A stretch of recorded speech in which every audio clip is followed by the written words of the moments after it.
Hello, I'm Steve Cain. I'm the executive chef at AQUA by Gaucho, and today we're going to be preparing our wicked shrimp, one of the most popular appetizers at our restaurant. We use the wild Sea of Cortez prawns. They're wild white Pacific prawn. The reason we use the wild prawns at all of our Gaucho restaurants are they're sweet, they have a nice crispness to them. For an appetizer for 2 people, we're going to want to use 6 prawns. 3 prawns per person is good. The next most important ingredient we use in this dish is the wicked spice. It consists of rosemary, chili flake, cayenne, paprika, and other assorted spices. Here at the restaurant, we make a shrimp stock. A suitable product you could use to substitute would be a glace de viande. You could purchase that at Whole Foods. We use 4 ounces in the recipe of the shrimp stock.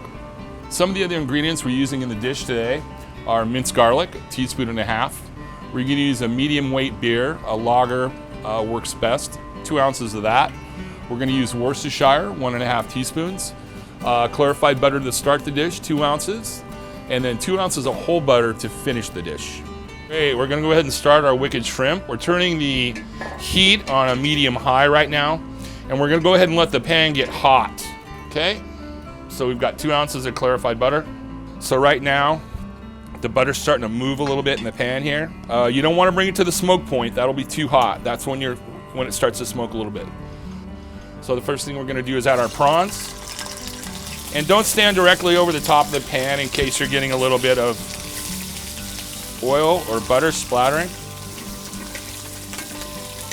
Okay, so what's going on right now, you'll see that we're starting to change color here a little bit.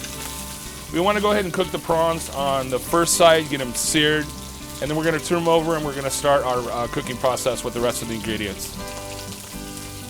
So you've got a nice color there on your prawns. We're going to start with 1.5 teaspoons of garlic. We're immediately going to go into 1.5 teaspoons of our wicked. We're going to let that cook for just a second. We want the spices to start to caramelize. We want the garlic to start cooking, but we don't want to get it brown. We don't want it to get really dark. Next thing we're going to do is we're going to deglaze with 2 ounces of the amber beer. Wow, wicked spice. Woo! 1.5 teaspoons of Worcestershire. We're going to let that cook for a minute.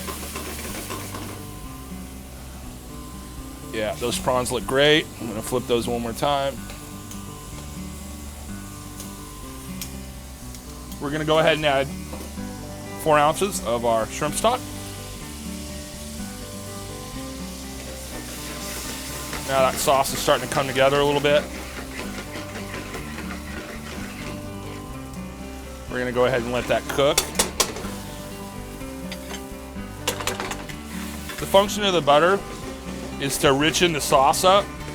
And also, there's a lot of really hot spice in this, therefore wicked shrimp. And what we're doing is we're kind of taking those hot seasonings and kind of rounding them off a little bit with the whole butter. You've got a good reduction going on. We're going to turn that heat off, of course. And then what I like to do with this is I like to stack the prawns so it gives the dish a little bit of height. You know, we're always trying to create a height and visual quality to everything we're doing. So, okay. Then we're going to add that sauce to the pan. We got about 3.5 ounces of sauce in the bottom of that bowl. Really nice consistency. We're going to go ahead and garnish with some grilled bread. And then we simply finish this with a little bit of cilantro. And this is the wicked shrimp. Well, I hope you enjoy the wicked shrimp as much as the guests in our restaurant do. With a few simple ingredients, the Diablo spice and the great prawns, you're going to have a wonderful appetizer or a great dinner. Enjoy.